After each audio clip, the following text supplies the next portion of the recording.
ya kita mulai. Bismillahirrahmanirrahim. Assalamualaikum warahmatullahi wabarakatuh. Selamat siang, selamat bekerja semuanya. Sidang pemeriksaan sengketa yang dibacakan oleh Majelis 17A pada Rabu tanggal 18 Juni 2025. Sidang pemeriksaan sebanyak 15 berkas sengketa yang dikatakan 5 ulangi sebanyak 5 berkas sengketa dibuka dan dinyatakan terbuka untuk umum.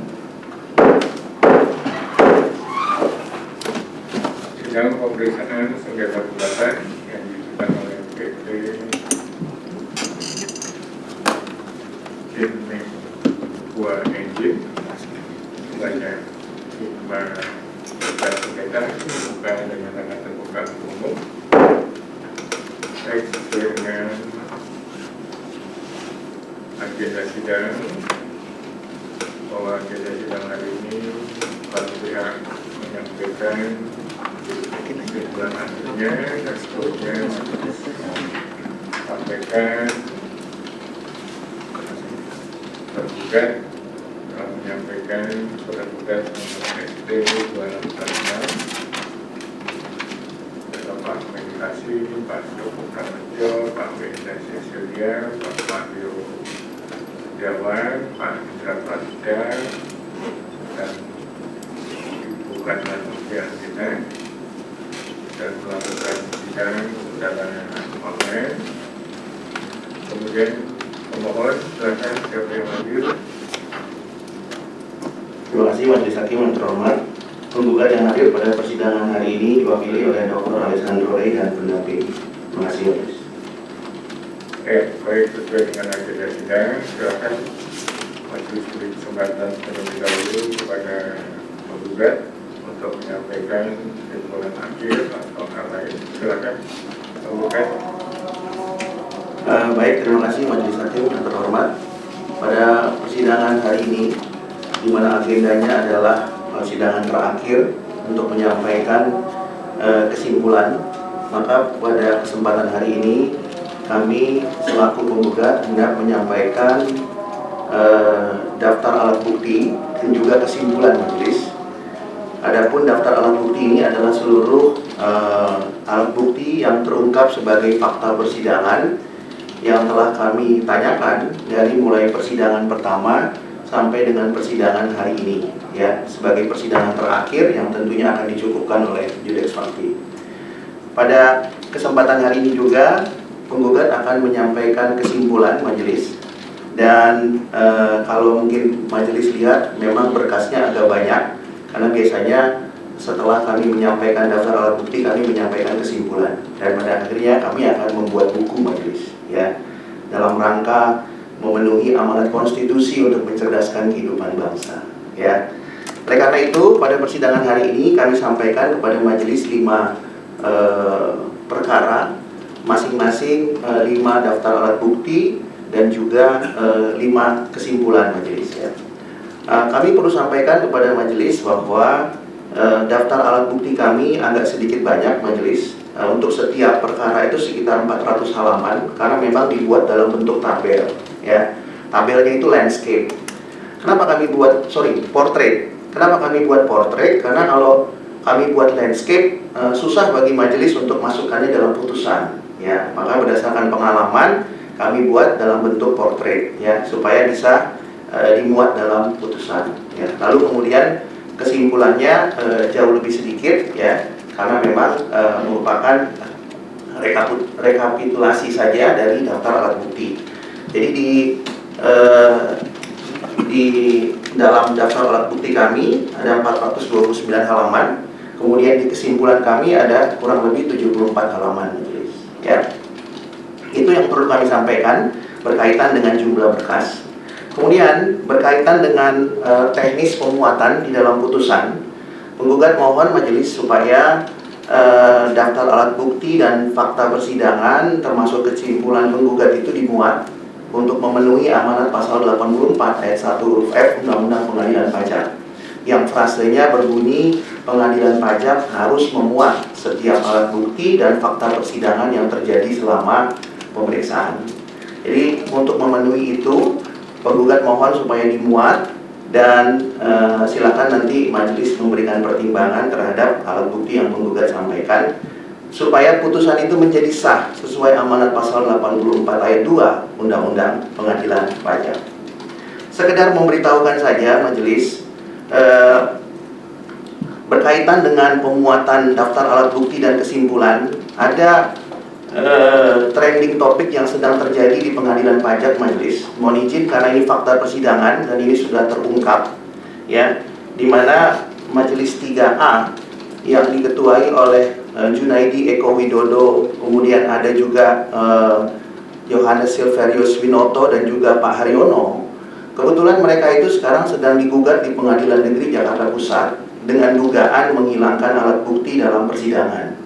Ya, tentu penggugat tidak berharap ini terjadi di majelis ini, tapi paling tidak ini memberikan pembelajaran bagi kita semua bahwa memang segala sesuatu yang disampaikan di persidangan itu harus dimuat. Dan memang itu adalah jerih payah para pihak untuk menyampaikannya selama persidangan, ya. Itu yang pertama majelis. Yang kedua, penggugat juga perlu sampaikan bahwa hal yang sama terjadi, mohon izin majelis karena ini fakta persidangan, jadi penggugat harus sampaikan yang terjadi di majelis 7A dan 7B, ya. Khususnya 7B yang kemarin baru saja diberikan keputusan oleh Komisi Yudisial karena telah terbukti melanggar kode etik dan pedoman perilaku hakim ketika beracara di pengadilan pajak. Tentu kembali lagi, penggugat ingin menyampaikan bahwa ini semua merupakan bentuk pembelajaran bahwa per 1 Januari 2027 tentu harapannya pengadilan pajak itu akan menjadi pengadilan yang bebas, merdeka, dan mandiri, dan tentunya mematahkan putusan Mahkamah Konstitusi yang menganggap bahwa putusan pengadilan pajak itu tidak independen, ya. Dan tentu harapannya keputusan KAI yang seperti itu tidak akan muncul lagi di majelis manapun. Oleh karena itu, sekali lagi majelis mohon nanti apa yang penggugat sudah sampaikan itu seluruhnya dimuat. Kalau kemudian itu menyebabkan putusan menjadi tebal, tentu bisa dikondisikan dengan font, kemudian dengan jumlah halaman, itu tidak masalah, ya. Sama seperti putusan MK majelis yang sampai 500.000 halaman juga tidak dipersoalkan, ya, kalau memang itulah fakta persidangan. Itu mengenai teknis majelis pemuatan.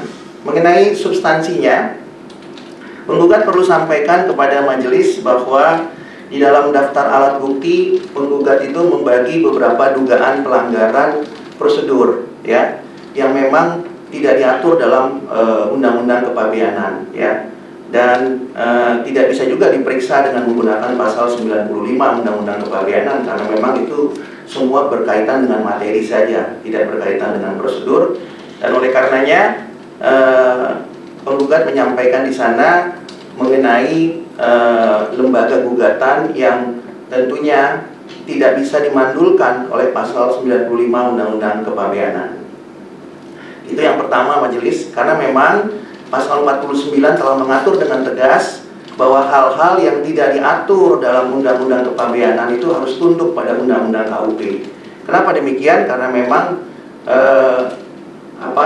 grandmother-nya itu adalah Undang-Undang KUP, bukan Undang-Undang Kepabeanan, ya. Jika ada hal-hal yang belum lengkap, tentu bisa merujuk kepada Undang-Undang KUP, ya. Dan itu sesuai dengan Asas Generalia Sunt Propenenda Singularibus atau sistem norma yang disampaikan oleh Prof. Bagirmanan.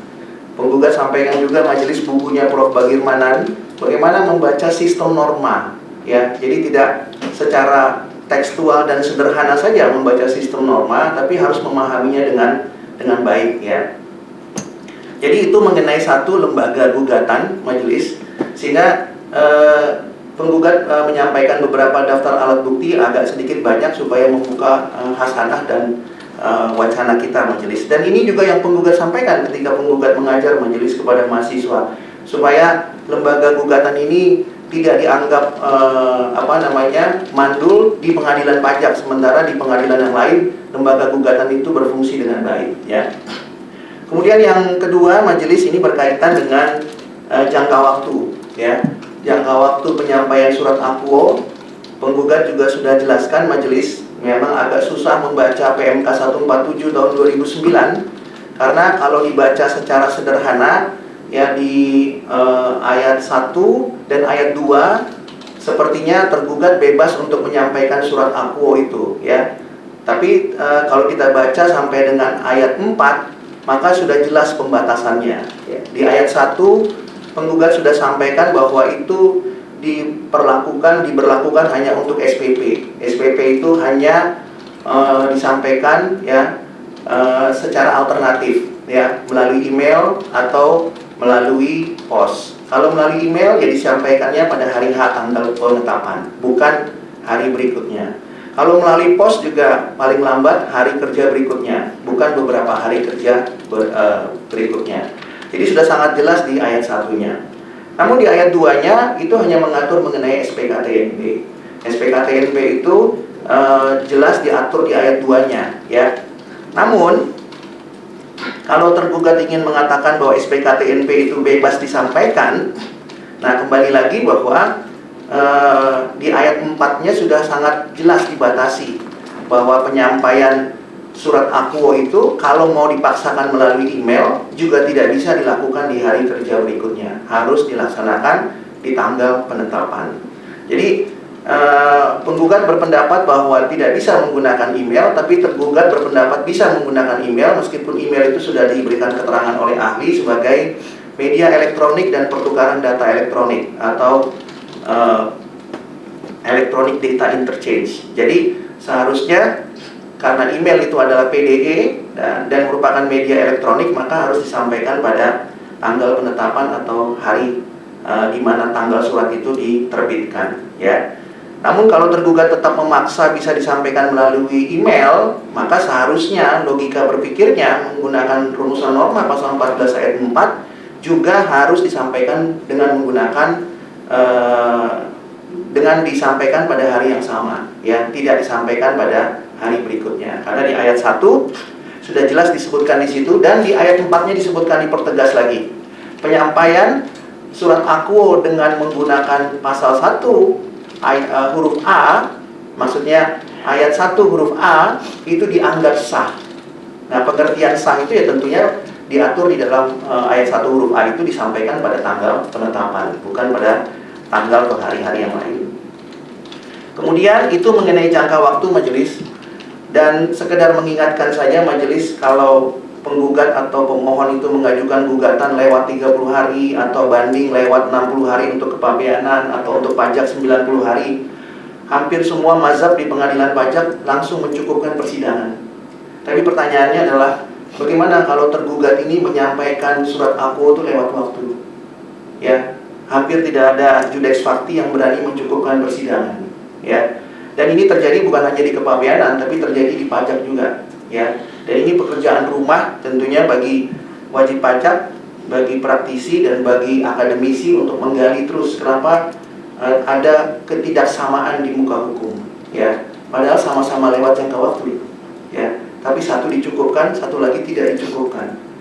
Meskipun banyak juga judex facti yang berpendapat bahwa dalam hukum acara peradilan pajak tidak dikenal yang namanya eksepsi, tapi tetap dicukupkan juga kalau sudah lewat 30 hari atau 60 hari atau 90 hari ya. Padahal tidak ada eksepsi, harusnya materi tetap diperiksa dan diputus di akhir persidangan. Tapi banyak hakim yang mencukupkan dengan berbagai macam alasan. Itu mengenai jangka waktu majelis. Nah, ini juga pekerjaan rumah, makanya kenapa penggugat senang menulis buku majelis, supaya wajib pajak dan setiap orang bisa memahami hukum pajak dan hukum yang bersangkutan dengan pajak ya, dengan lebih transparan dan terbuka.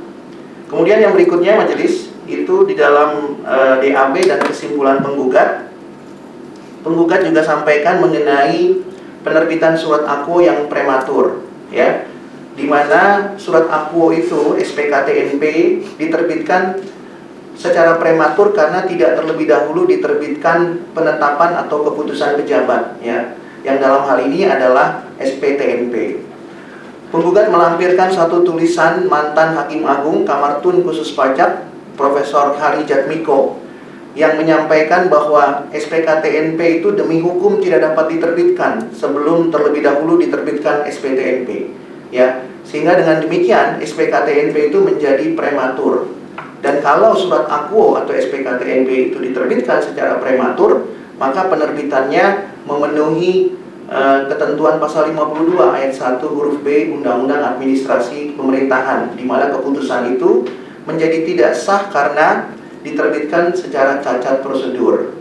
Dan konsekuensi penerbitan surat akuo secara cacat prosedur sesuai ketentuan pasal 66 ayat 1 huruf B Undang-Undang Administrasi Pemerintahan itu adalah menyebabkan keputusan menjadi tidak sah, ya, dan dapat dibatalkan atau batal demi hukum.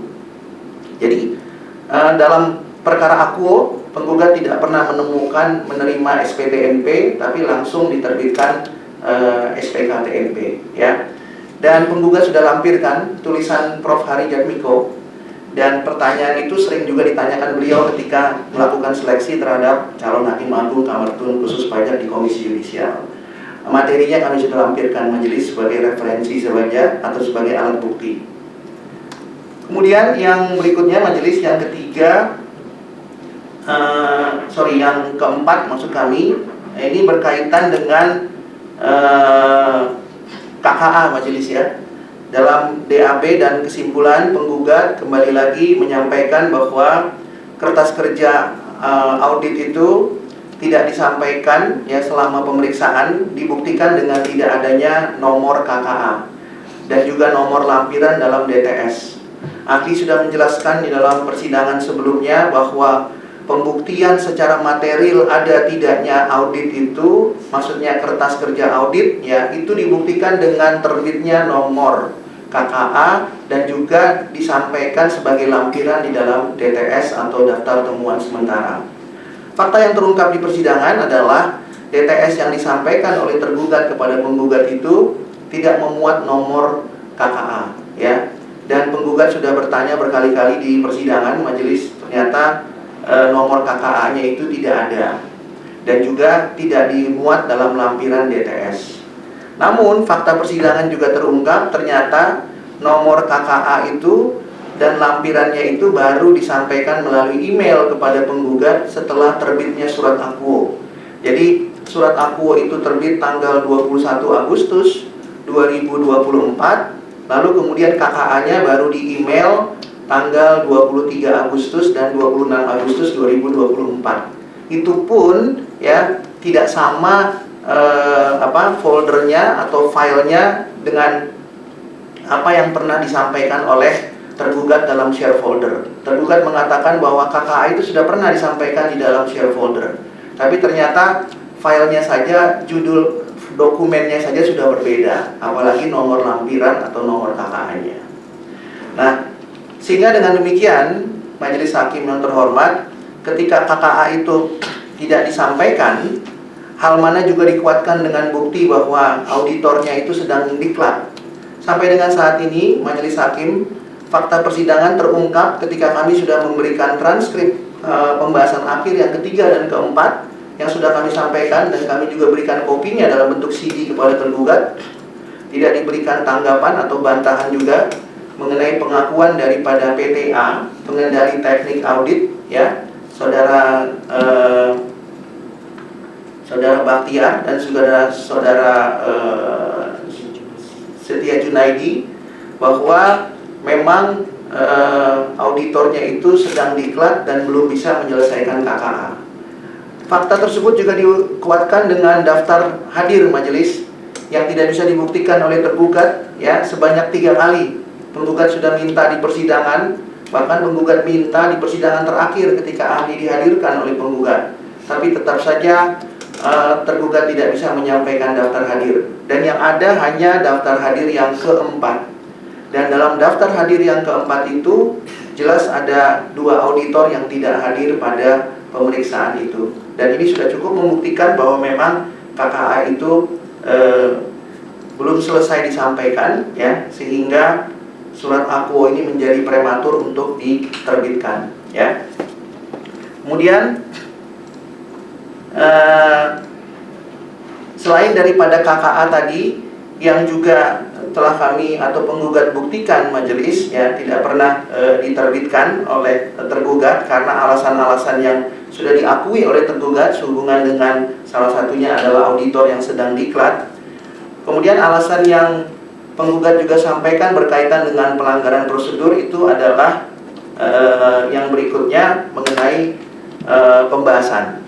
Tapi sebelum kembali kepada pembahasan, penggugat juga menyampaikan di dalam DAP dan kesimpulan bahwa KKA yang tidak disampaikan itu sebenarnya bisa diberlakukan bukan hanya Undang-Undang KUP tapi juga Undang-Undang Administrasi Pemerintahan. Karena KKA yang tidak diterbitkan itu sama dengan dalam perkara pajak itu tidak disampaikannya SPHP. Karena kalau tidak ada KKA ya berarti tidak ada SPHP, tidak ada surat pemberitahuan hasil pemeriksaan. Pertanyaannya, apa hasil pemeriksaannya kalau tidak terbit KKA? Ahli menjelaskan pada persidangan 1 minggu yang sebelumnya bahwa tidak ada manfaatnya dilaksanakan audit kalau tidak terbit KKA. Apalagi KKA itu tidak disampaikan sebelum diterbitkannya surat akuo. Nah, sehingga dengan demikian pelanggaran prosedur tersebut atau hukum acara penerbitan KKA itu berdampak kepada konsekuensi atau akibat hukum diterbitkannya surat akuo. Dan konsekuensi itu bukan hanya diatur dalam Undang-Undang KUP, tapi juga diatur dalam Undang-Undang Administrasi Pemerintahan. Kenapa? Kembali lagi, akibat hukumnya jelas diatur di Undang-Undang KUP. Ya, kenapa? Karena Undang-Undang Kepabeanan tidak mengaturnya mengenai akibat hukum. Tergugat berkali-kali mengatakan majelis hakim melanggar hukum itu tidak masalah karena nggak ada sanksinya. Dan itu sangat menyedihkan penggugat karena kita tinggal di negara hukum, rule of law. Pertanyaannya, apakah ada sanksinya? Jawabannya pasti ada. Pertanyaan berikutnya, apakah ada di Undang-Undang Kepabeanan? Belum tentu ada. Itu sebabnya pejabat atau hakim itu harus mencari sistem norma. Jika tidak ada di norma ini, maka dicari norma yang lain. Karena begitulah bagaimana kita berhukum di negara hukum. Ya, kenapa demikian? Karena memang hukum harus menjadi panglima, supremacy of law. Kalau ada hukumnya di tempat lain, itu juga harus jadi panglima. Bukan hanya hukum di bidang kepabeanan yang harus menjadi panglima, tapi juga hukum-hukum lain yang bersangkutan. Itulah esensi daripada negara hukum, rule of law. Ya, sangat menyedihkan majelis dalam persidangan yang sudah kami rekam. Ya, kalau tergugat mengatakan apa sanksi hukumnya? Kalau nggak ada berarti boleh dong dilanggar. Lalu kalau begitu, hukum itu dibuat untuk apa? Nah, ini kembali lagi ke semester 1 Fakultas Hukum majelis kalau begitu. Jadi, norma yang mengatur mengenai akibat hukumnya ada di Undang-Undang KUP majelis, ya. Jembatannya adalah pasal 49 Undang-Undang KUP. Yang tidak diatur dalam Undang-Undang Kepabeanan bisa merujuk kepada Undang-Undang KUP.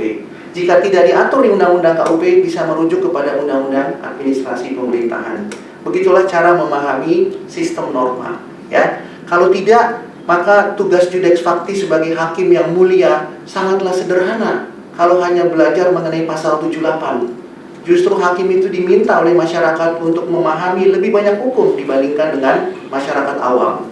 Oleh karena itu, ketika akibat hukumnya tidak diatur di Undang-Undang Kepabeanan, maka diatur akibat hukumnya di Undang-Undang KUP, khususnya di pasal 36 ayat 1 huruf D, yang mengatakan bahwa keputusan direktur dapat dibatalkan apabila tidak disampaikan SPHP. Ya, jadi SPHP itu dipersamakan dengan KKA tadi majelis, ya, atau DTS dengan KKA. Karena DTS dengan KKA itu sebenarnya satu paket, ya.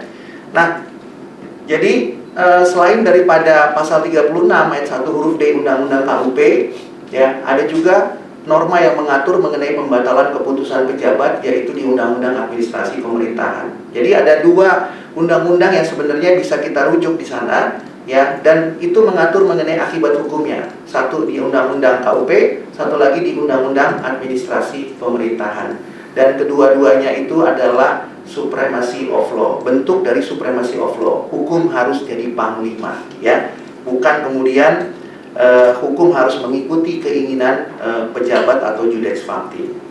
Kemudian yang berikutnya, yang kelima majelis itu berkaitan dengan pembahasan, ya.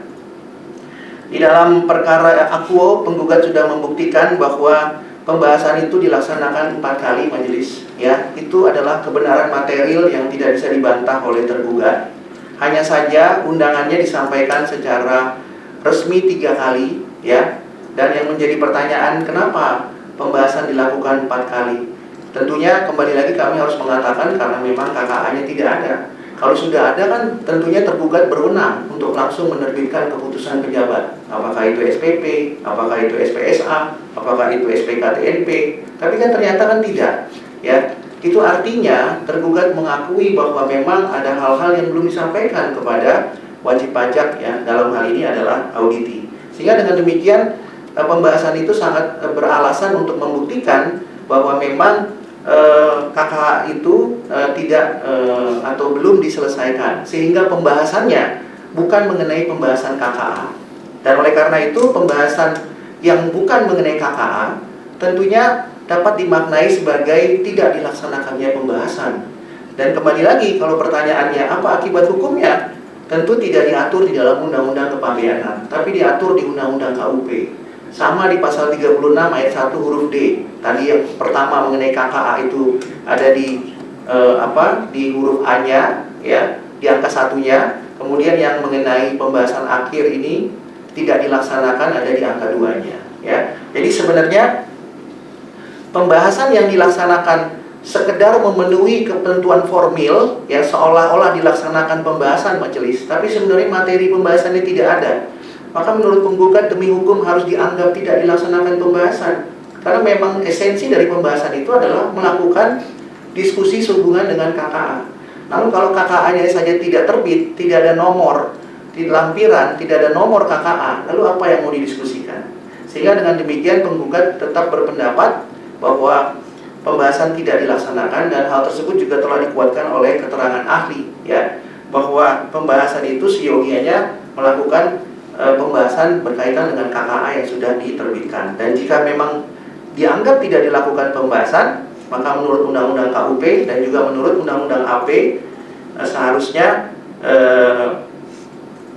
hal tersebut menyebabkan surat akuo itu menjadi tidak sah dan dapat dibatalkan atau batal demi hukum. Kemudian yang terakhir majelis, yang keenam, yang sangat substantif dan fundamental yang perlu penggugat sampaikan kepada majelis hakim. Nah, ini juga krusial, banyak kasusnya majelis di pengadilan pajak ini dan mazhabnya sangat berbeda-beda. Ini berkaitan dengan dasar kewenangan, ya. Penggugat sudah sampaikan di awal, ya, mengenai dasar kewenangan, ya. Dasar kewenangan yang dimiliki oleh tergugat ini, yang ditafsirkan oleh tergugat itu tidak sesuai dengan apa yang disebutkan di dalam Per 35 2017, ya, khususnya di pasal 25. Kita mengetahui bahwa kewenangan itu harus dengan tegas dan jelas dimuat di dalam surat tugas daripada tergugat. Kenapa demikian? Karena memang surat tugas itu adalah media atau instrumen untuk memberikan kepastian hukum kepada wajib pajak. Jadi ketika surat tugas itu mencantumkan hanya 14 hari majelis, surat tugas yang pertama yaitu ST93, maka kewenangannya itu hanya 14 hari. Tergugat tidak bisa mengatakan itu 3 bulan, tapi tidak tercantum 3 bulan. Padahal norma pasal 25 mengatakan audit itu dapat dilaksanakan paling lama 3 bulan. Betul, paling lama. Pertanyaannya, untuk memberikan kepastian berapa lama akan diselesaikan, maka harus dicantumkan di dalam surat tugas. Ketika tidak dicantumkan, maka yang memberikan kekuatan hukum mengikat bagi wajib pajak sebagai auditi adalah apa yang dicantumkan dalam surat tugas, bukan apa yang ditulis di dalam ketentuan normatif, ya. Karena masing-masing auditor punya jangka waktu atau rencana pemeriksaan atau penelitian. Nah, di dalam ST93 majelis hakim tertulis dengan jelas di sana bahwa kewenangan pertama tergugat itu hanya dari tanggal 12 Februari sampai 26 Februari 2024. Dan perlu penggugat sampaikan kepada majelis hakim bahwa kewenangan itu tidak dibatasi seperti dalil tergugat. Di dalam surat tugas itu tidak disebutkan kewenangannya untuk melakukan pemeriksaan lapangan. Tidak ada majelis. Kenapa? Karena di dalam surat tugas itu mencakup semua kewenangan sesuai dengan Per 35 2017. Ya. Di situ tidak disebutkan bahwa kewenangannya untuk melakukan pemeriksaan lapangan atau untuk melakukan pemeriksaan kantor, tidak ada. Ya, itu artinya kewenangannya itu mencakup kedua-duanya kecuali dengan tegas ditentukan lain. Nah, ST93 tidak dengan tegas menentukan itu, tapi ditafsirkan oleh tergugat bahwa itu kewenangannya adalah kewenangan melakukan pemeriksaan lapangan. Pertanyaan berikutnya, bagaimana dengan kegiatan yang lain, kegiatan pemeriksaan kantor yang dilakukan oleh tergugat di kantor tergugat? Apakah itu tidak perlu kewenangan? Nah, apa yang tergugat lakukan di kantor tergugat, mengolah data, kemudian melakukan analisis, itu bukan merupakan pemeriksaan. Lalu hal apa itu? Disebut apa itu kalau bukan melakukan pemeriksaan?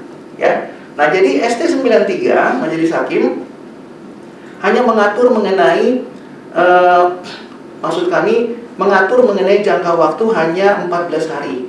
12 sampai 26 Februari 2024, ya. Kemudian setelah itu ada kekosongan, ya. Baru kemudian tergugat menerbitkan lagi ST 150, ya. Dan itu jangka waktunya cuma 5 hari. Dari tanggal 4 sampai 8 Maret 2024. Pertanyaannya penggugat adalah, bagaimana kewenangan tergugat dari tanggal 27 Februari sampai dengan tanggal 3 Maret 2024, ya. Lagi-lagi tergugat ingin mengatakan itu sudah termasuk yang 3 bulan, padahal tidak dengan tegas disampaikan di dalam surat tugas, ya. Kemudian tergugat kembali lagi menerbitkan surat tugas 248, ya. Nah, 248 diterbitkan lagi, ya. Penggugat agak sedikit lupa tanggalnya. Diterbitkan lagi, tetapi sebelum diterbitkan itu ada lagi kekosongan hukum. Nanti kekosongan kewenangan maksud kami penggugat, Majelis Hakim. Nanti Majelis Hakim bisa melihat bagannya, penggugat sudah gambarkan di sana. Jadi sebelum terbit ST 248, ya, itu juga ada kekosongan kewenangan, ya, yang tidak bisa diisi oleh tergugat, ya. Jangka waktu itu tergugat sedang melakukan apa dan dasar kewenangannya apa, ya. Nah, jadi ada 3 kekosongan kewenangan Majelis Hakim yang penggugat telah uraikan di sana. Dan sekali lagi surat tugas itu ketiga-tiganya, baik ST93, 148, 150 maksud kami, 248, tidak dengan tegas memilah-milih bahwa surat tugas ini hanya untuk pemeriksaan lapangan, yang ini pemeriksaan kantor, tidak, ya. Semua itu disebut dengan audit kepabeanan. Dan perlu penggugat tambahkan kepada majelis, di situ ada frasenya, ya. Di situ disebutkan di dalam surat tugas melakukan audit kepabeanan dan melakukan segala upaya yang diperlukan. Jadi semua sifatnya sangatlah umum, ya. Segala upaya yang diperlukan. Kalau nanti majelis boleh baca surat tugasnya lebih detail lagi. Sehingga dengan demikian penggugat berpendapat bahwa kewenangan itu tidak bisa dipenuhi dari 3 jangka waktu yang disebutkan tadi. Hal tersebut juga dikuatkan dengan fakta persidangan yang terungkap majelis ketika penggugat pada saat pembahasan akhir yang keempat menanyakan kepada auditor yang tidak pernah dihadirkan selama persidangan, yaitu saudari Mustika. Pada saat penggugat hadir dan meminta di mana perpanjangannya, lalu tergugat mengatakan, kami punya Pak perpanjangannya, tapi kami nggak perlu sampaikan. Pertanyaan penggugat, kalau nggak disampaikan, bagaimana penggugat tahu bahwa Anda memperpanjang audit? Tapi itu untuk internal kami saja, Pak. Ya, jawaban-jawaban ini tentu sangat mencederai rasa keadilan, ya, dan ini membuktikan bahwa tergugat sepertinya tidak hidup di negara hukum. Mungkin lebih cocoknya disebut dengan negara kepabeanan, ya, atau custom state, ya. Kalau kita hidup di negara hukum, kewenangan itu kalau ditanya diberikan, apalagi wajib pajak sebagai pihak yang menjadi subjek yang sedang diperiksa. Dia punya hak untuk diberikan perlindungan hukum. Nah, oleh karena itu, majelis di dalam daftar hadir juga sudah kami sampaikan, dan kami juga sudah sampaikan transkrip pembicaraan penggugat dengan auditor saudara Mustika sehubungan dengan surat tugas sebagai dasar kewenangan. Ahli menjelaskan bahwa di Per 35 dan Per 2 juga disebutkan di sana ketika surat tugas itu telah diterbitkan harus disampaikan. Nah, masalahnya ketika terbit pada saat auditor atau pemeriksa hadir ke tempat kantor penggugat, ya, pada saat pertama kali saja penggugat tidak menunjukkan surat tugas yang aslinya, tidak juga menunjukkan tanda pengenalnya, dan apalagi memperlihatkan surat tugas perpanjangannya, ya. Nah, jadi penggugat tidak tahu ya apakah itu diperpanjang apa tidak, apalagi sudah diminta tapi kemudian tidak diberikan. Pada DAB dan kesimpulan dan sama juga majelis, penggugat sudah melampirkan beberapa putusan pengadilan pajak yang sudah diputus sampai dengan tingkat PK ya mengenai dasar kewenangan. Kenapa ini menjadi penting majelis? Karena tergugat mengatakan berkali-kali bahwa dasar kewenangan itu tidak ada kewajibannya untuk diperlihatkan. Ini lagi-lagi sangat menyedihkan buat penggugat ya, yang paham hukum, apalagi tinggal di negara hukum.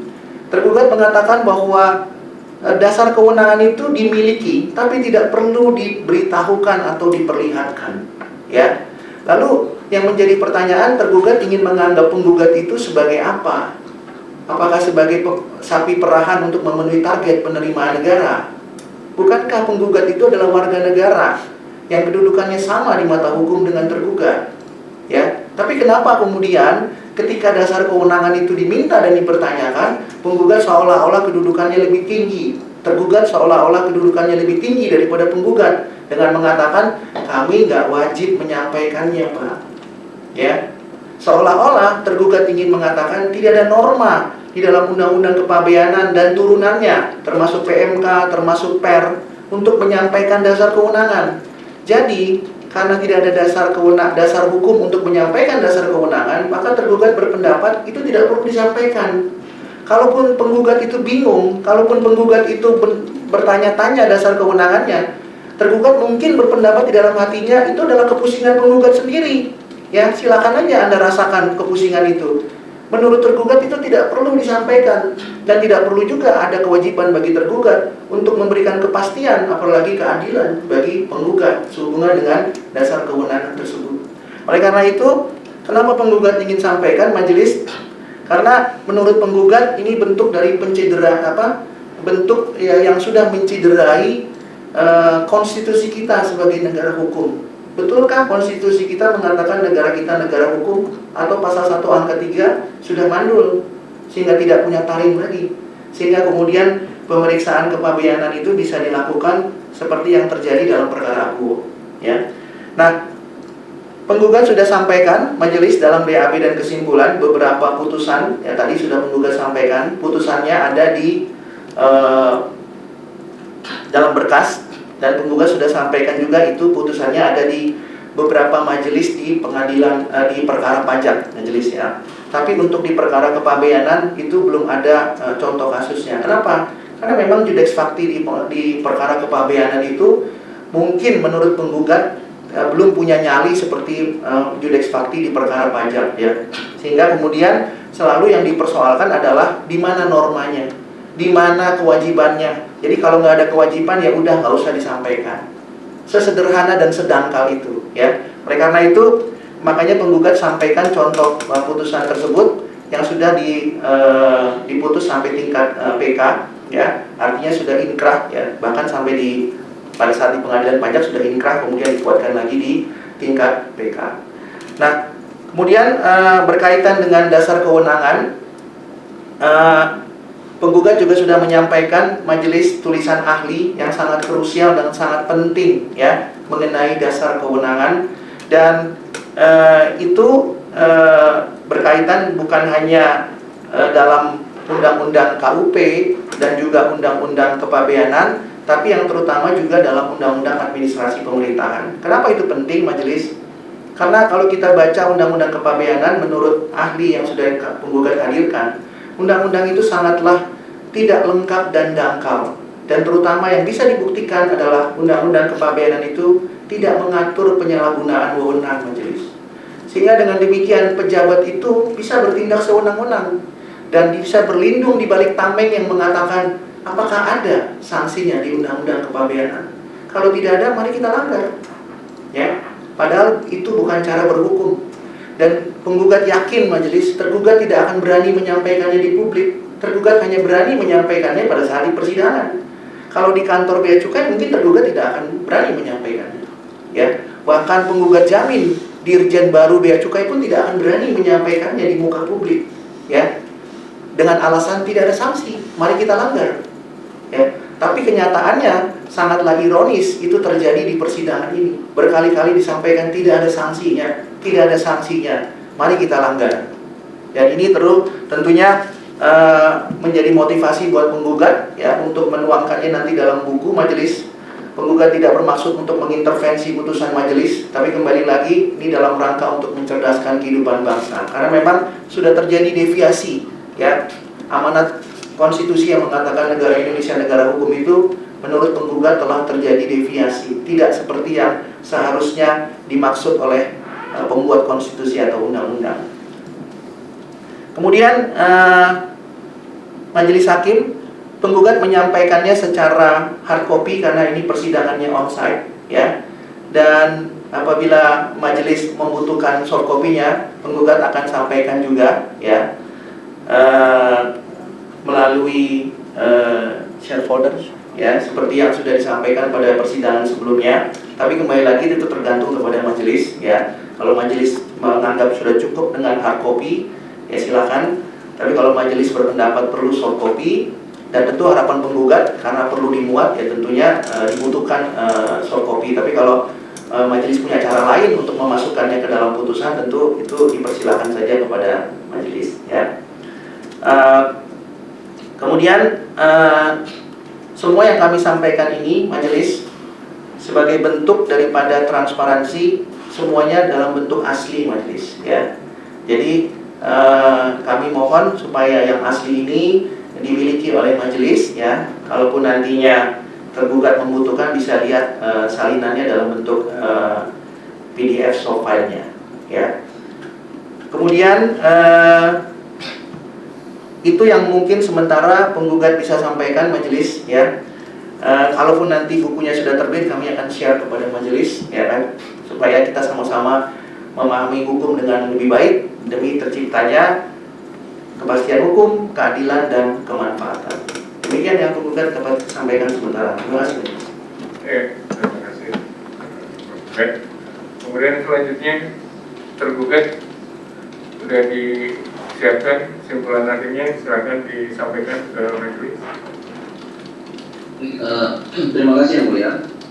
Ada beberapa hal yang akan kami highlight terkait dengan penjelasan akhir dari kami yang mulia.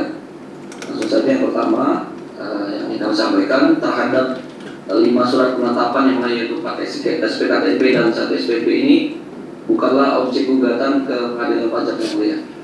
Jadi ketentuan yang mengatur terkait upaya gugatan itu ada di pasal 1 angka 7 Undang-Undang Pengadilan Pajak dan di pasal 31 ayat 3 Undang-Undang Pengadilan Pajak.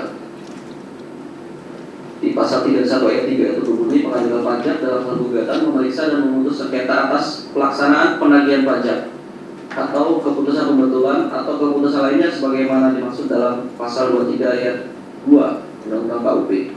Kemudian hal yang berkaitan dengan pelaksanaan penagihan pajak itu tentunya diatur dalam Undang-Undang PPSP yang mulia, yaitu Undang-Undang Nomor 19 Tahun 97, di mana pasal 1 angka 9 Undang-Undang PPSP itu menyatakan penagihan pajak adalah serangkaian tindakan agar penagih pajak melunasi utang pajak dan biaya penagihan pajak dengan menegur atau memperingatkan, melaksanakan penagihan seketika dan sekaligus, memberitahukan surat paksa, mengusulkan pencegahan, melaksanakan penyitaan, melaksanakan penyanderaan, menjual barang yang telah disita.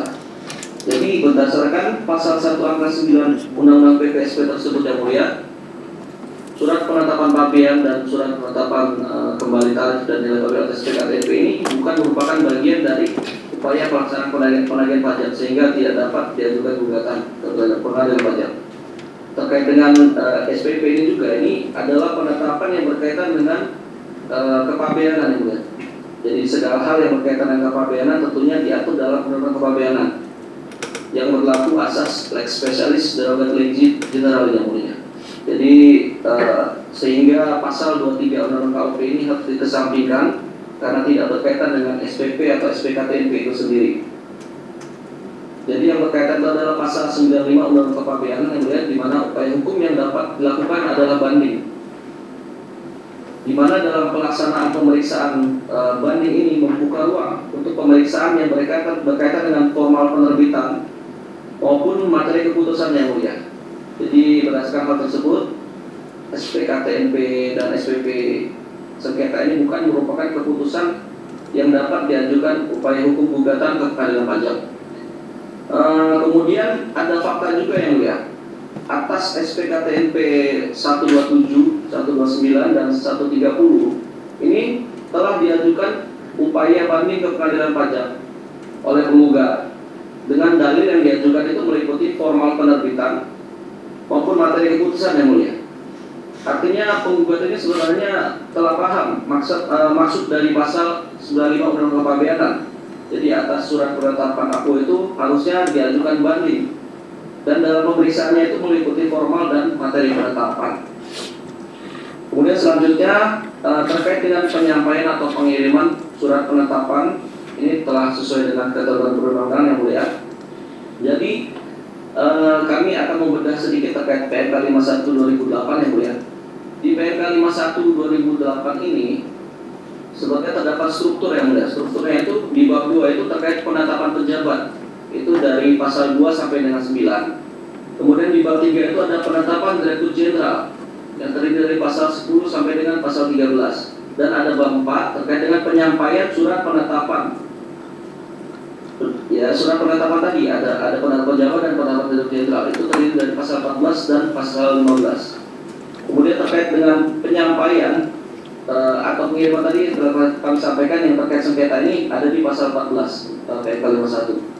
Di pasal 14 ayat 1 ini mengatur penyampaian 14 ayat 1 ini mengatur penyampaian surat penetapan pejabat, dan di pasal 14 ayat 2-nya itu merupakan norma yang mengatur penyampaian surat penetapan Direktur Jenderal ya. Jadi sebenarnya adanya perbedaan pengaturan cara penyampaian atas surat penetapan pejabat dan surat penetapan Direktur Jenderal dalam norma pasal 14 PMK 51 ini yang mulia. Ini harus dilihat secara historis dalam pembentukannya. Jadi surat penetapan pejabat yang dimaksud dalam PMK 51 di pasal 14 ayat 1 itu apa saja sih? Ada SPTNP, ada SPSA, dan ada SPP di situ ya mulia. Kemudian yang dimaksud dengan pasal 14 ayat 2 itu penetapan Direktur Jenderal berupa SPKTNP. Jadi secara historis ini penyampaian SPTNP itu dilakukan melalui platform sistem PDE yang dahulu mungkin juga yang mulia sudah mengetahui dahulu menggunakan namanya Apexim yang mulia, aplikasi ekspor impor, dan sekarang menggunakan CESA 4.0. Sedangkan penyampaian SPSA dan SPP dari dahulu sampai sekarang itu memang tidak dilaksanakan melalui platform sistem PDE tadi, tidak melalui Apexim, tidak melalui CESA 4.0 dari dahulu sampai sekarang. Oleh karena itu, norma dalam pasal 14 ayat 1 PMK 51 itu dibagi menjadi dua cara penyampaian yang mulia. Tadi yang ayat 1 melalui sistem PDE, platform sistem PDE. Kemudian selain itu penyampaiannya melalui PT Pos Indonesia dan sebagainya dan media lainnya itu. Kemudian secara historis pula yang terkait SPKTNP tadi di 14 ayat 2 itu dari dahulu sampai sekarang itu penyampaiannya tidak pernah menggunakan platform sistem PDE. Jadi sudah jelas maksud dalam 14 ayat 2 ini tidak menegaskan cara pengiriman melalui platform sistem PDE dalam normanya yang mulia. Jadi terbuka ruang untuk pengirimannya apa saja. Jadi itulah yang mendasari secara historis pembentukan pasal 14 PMK 51 2008 yang mulia, yaitu untuk mengakomodir proses bisnis penyampaian surat penetapan, itu baik penetapan pejabat maupun penetapan Direktur Jenderal yang sudah berjalan dari dahulu mulai dari sistem PDE Apexim sampai dengan sekarang menggunakan CESA 4.0. Kemudian yang terkait SPP yang mulia di 14 ayat 1 itu normanya sudah jelas. Yang ayat 1 itu penyampaian SPP melalui media elektronik dengan sistem PDE bagi kantor yang mempunyai platform sistem PDE tentunya.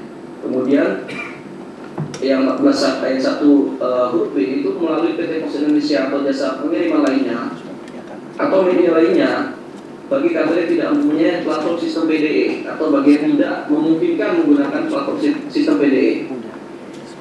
Terkait dengan media elektronik, kami menemukan ada CAP 07 BC 2003, ini keputusan Direktur Jenderal tentang petunjuk pelaksanaan tata laksana kepabeanan di bidang impor. Ini CAP Diskep tahun 2003 ini ada menyatakan di pasal 1 angka 15, media elektronik adalah diskep atau hubungan langsung atau antar komputer. Jadi ada juga PDE di Cap 07 2003 itu menyatakan bahwa PDE adalah alir informasi bisnis antar organisasi secara otomatis tanpa campur tangan manusia. Jadi informasi ini terintegrasi dan mengalir ke dalam dan keluar suatu organisasi sistem bisnis manajemen. Jadi berdasarkan norma-norma peraturan perundang-undangan tersebut yang pada dasar PDE tadi, ya alur penyampaian informasi melalui aplikasi atau media berbasis web yang praktek sekarang ini menggunakan C.S.A. 40. Kemudian terkait dengan adanya keterangan ahli yang mulia, keterangan ahli Henry Karyanugraha itu yang menyatakan bahwa surat elektronik atau email adalah media elektronik. Ini kami membantah hal tersebut yang mulia karena itu bertentangan dengan Undang-Undang ITE yang mulia.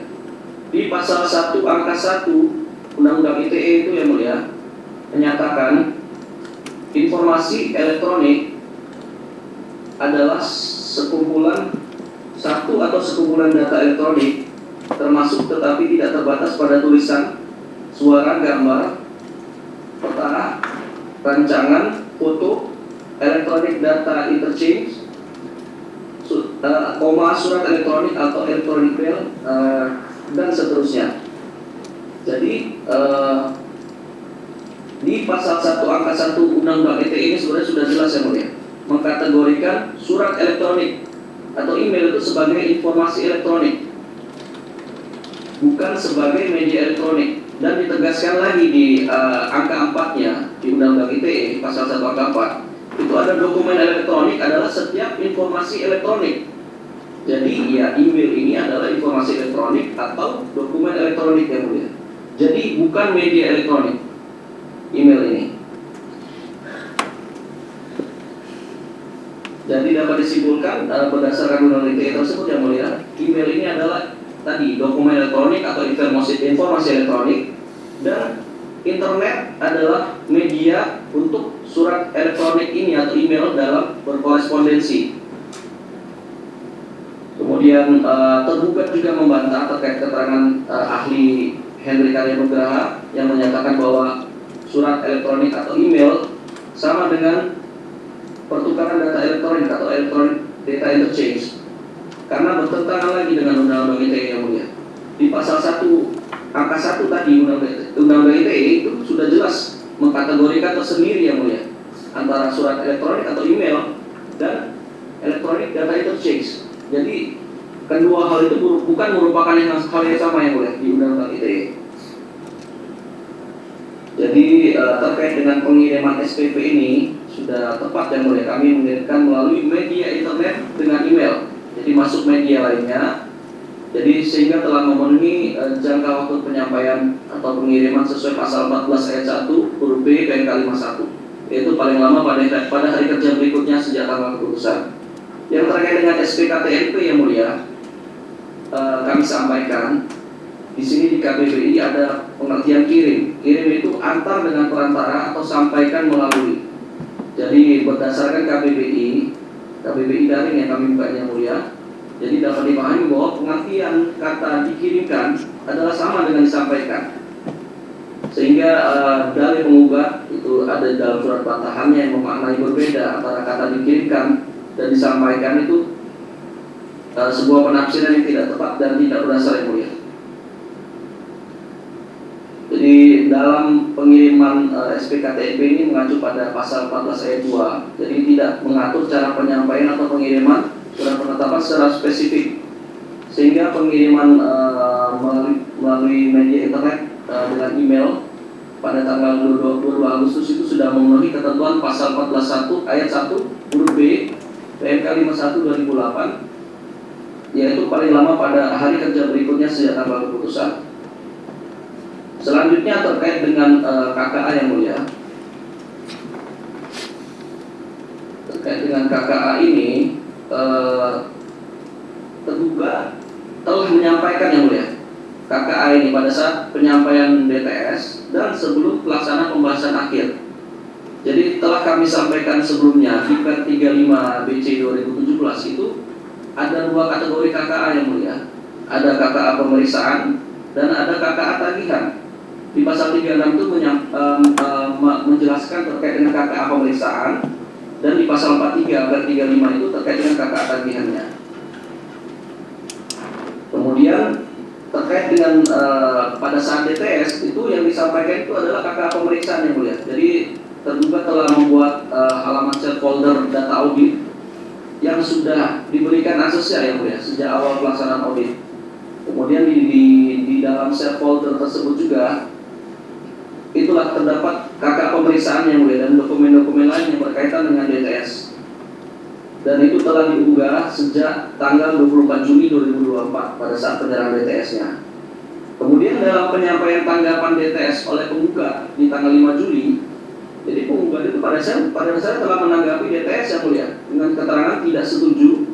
Kemudian dokumen pendukung sudah diupload ke share folder dan penjelasan akan diberikan pada saat pembahasan. Jadi dengan adanya tanggapan DTS tersebut yang mulia, pada dasarnya penggugatnya telah mengetahui keberadaan KKA pemeriksaan tersebut yang mulia. Dan kemudian tidak mungkin pemohon juga menanggapi KKA atau menyampaikan penyampaian tanggapan DTS tanpa melihat KKA pemeriksaan tersebut yang mulia. Jadi pada dasarnya kami telah menyampaikan KKA yang mulia, KKA pemeriksaan. Dan tadi ada juga KKA tagihan. KKA tagihan juga kami telah sampaikan bersama dengan penyerahan LHA yang mulia tertanggal 23 Agustus 2024.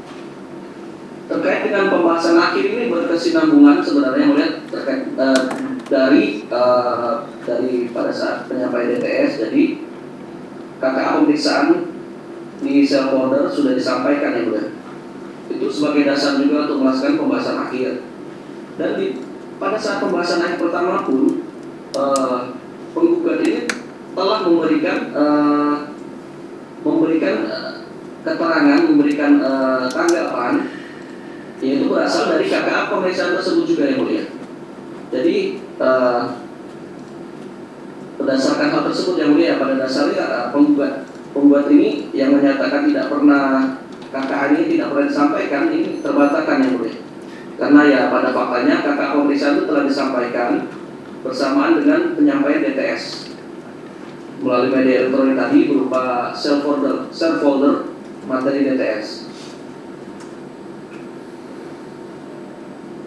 Jadi mungkin terakhir dari tergugat yang mulia ini, sebagaimana kami sampaikan tadi bahwa 5 surat penetapan yang menjadi sengketa ini yang mulia bukan merupakan keputusan yang dapat diajukan upaya penggugatan ke pengadilan pajak.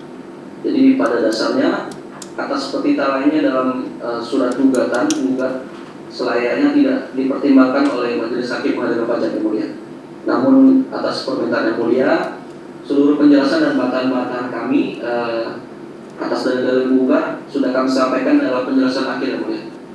Sekian dari tergugat, terima kasih yang mulia.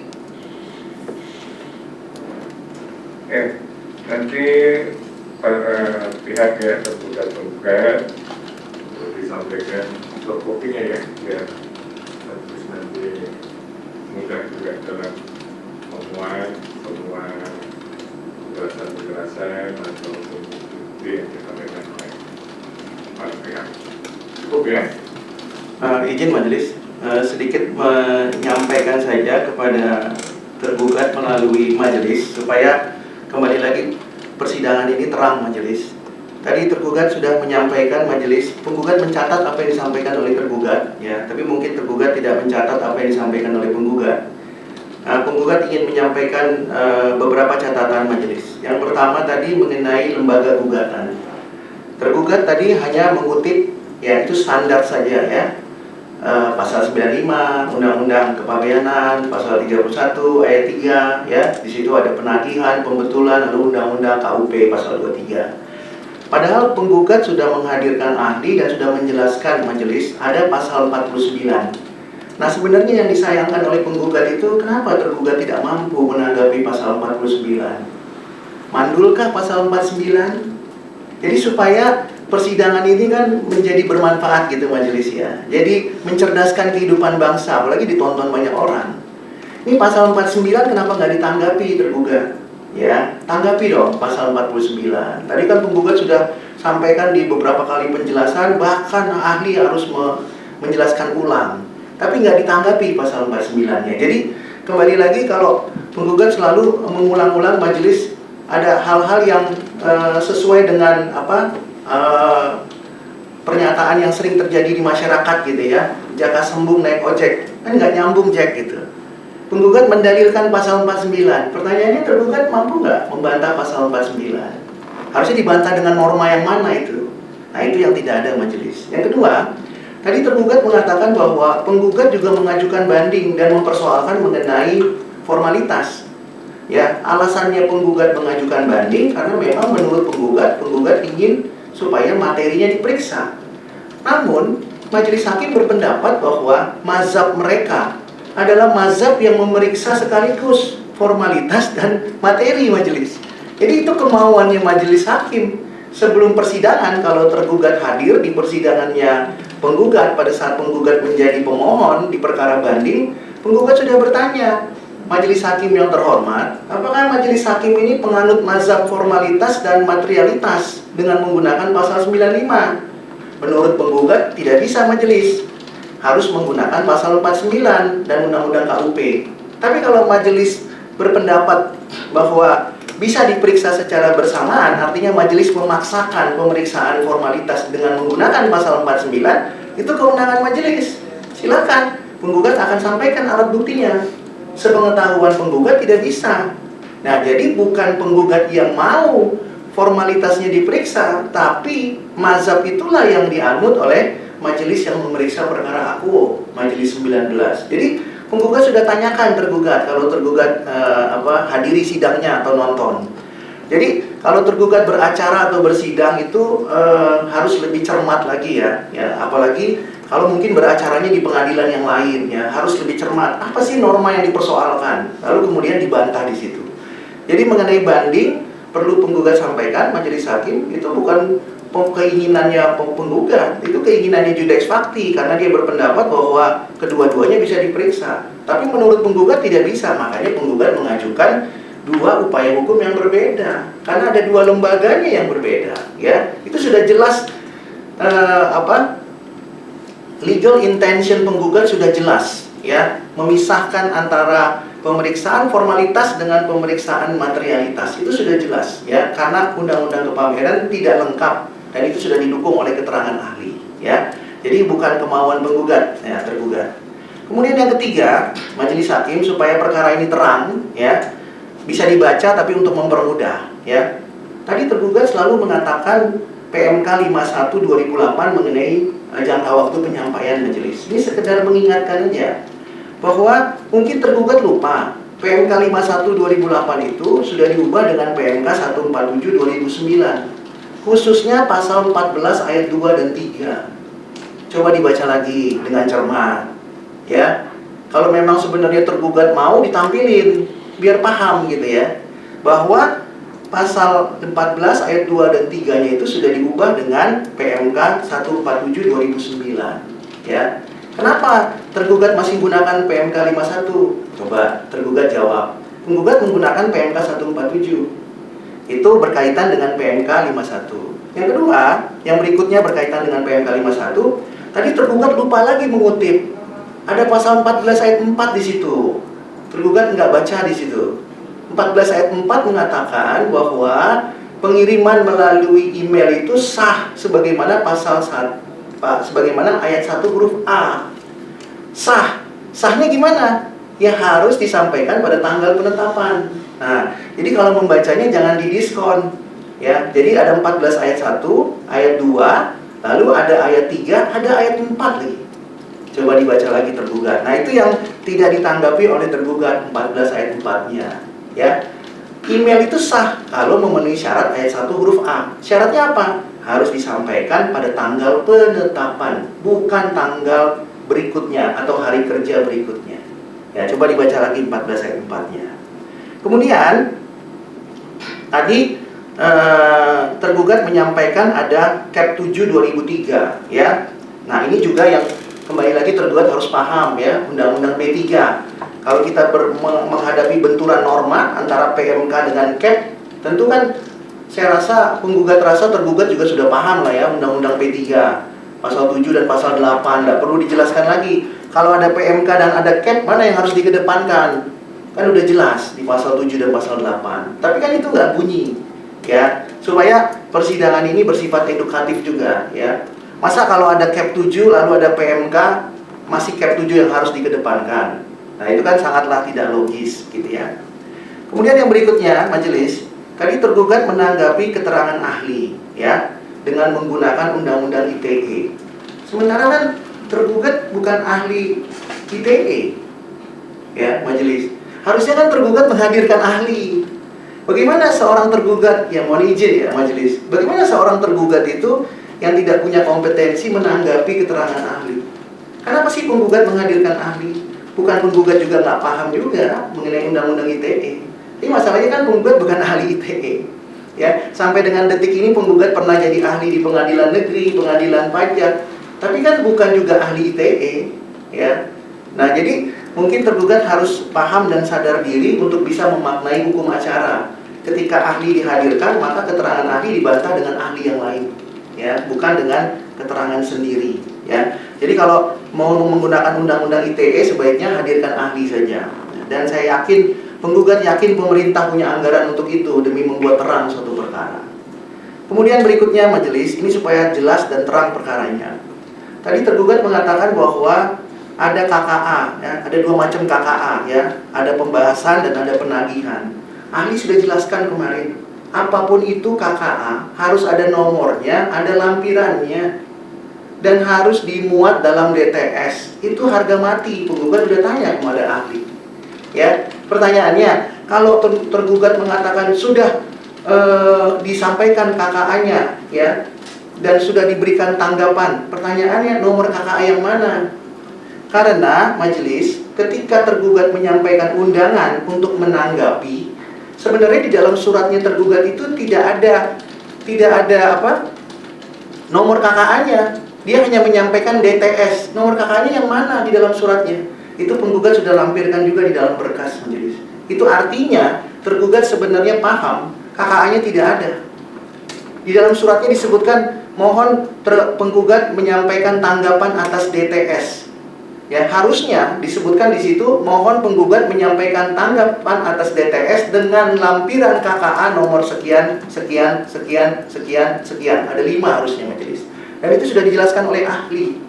Ahli yang sudah punya pengalaman ratusan kali mengaudit, itu wajib formalitasnya. Tapi di dalam suratnya tergugat kan tidak ada disebutin nomor KKA. Dan selama persidangan ini majelis, persidangan sudah berapa kali? 10 kali majelis. Tergugat tidak pernah menjelaskan nomor KKA-nya yang mana. Tapi muter-muter kemana-mana.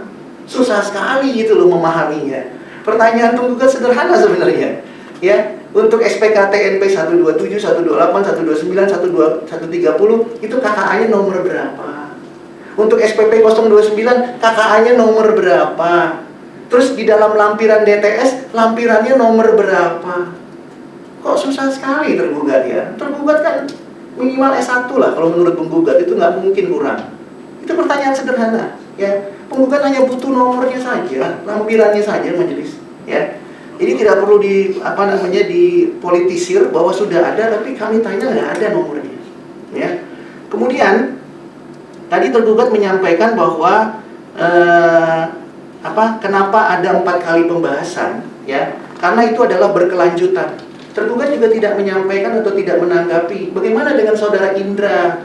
Bagaimana dengan saudara Setia yang tidak hadir beberapa kali? Nggak ditanggapi juga, ya. Jadi mohon izin majelis, itu tadi yang penggugat sampaikan, ya, Jaka Sembung naik ojek. Kami sudah sampaikan ini loh daftar hadirnya. Saudara Indra nggak hadir, saudara Setia nggak hadir, tapi nggak ditanggapi.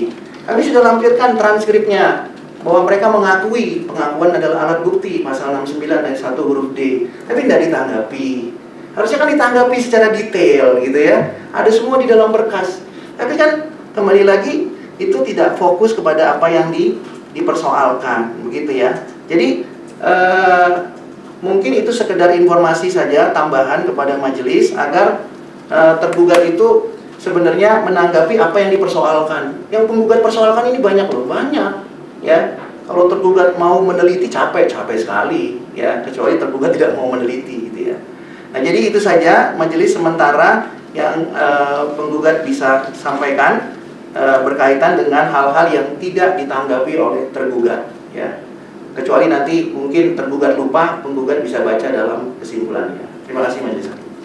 Ya baik ya, karena ini sudah diberikan kesempatan sidang sampai ke 10 ya, nanti kalau ada hal-hal yang sebenarnya disampaikan oleh penggugat untuk ditanggapi namun tidak ditanggapi atau ditanggapi tapi tidak fokus segala macam, nanti biar majelis yang memeriksa. Sidang pemeriksaan gugatan atas nama PT Indo Engine, sidang pemeriksaan dinyatakan cukup. Baik, dengan selesainya sidang pemeriksaan atas nama PT Indo Engine, maka sidang pemeriksaan oleh majelis 11A Rabu tanggal 18 Juni 2025 telah selesai dan demikian sidang pemeriksaan dinyatakan ditutup.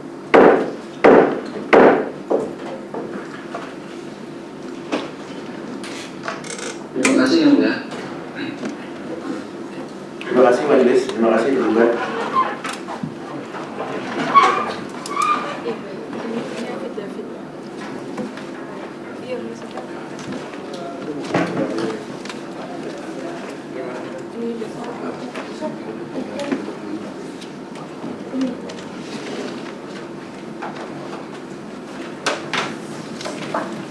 Mohon perhatian, majelis akan menyiapkan ruang sidang.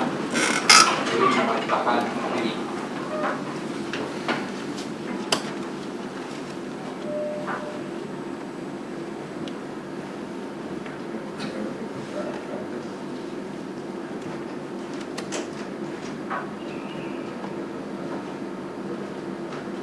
Hadirin silakan menyiapkan ruang sidang.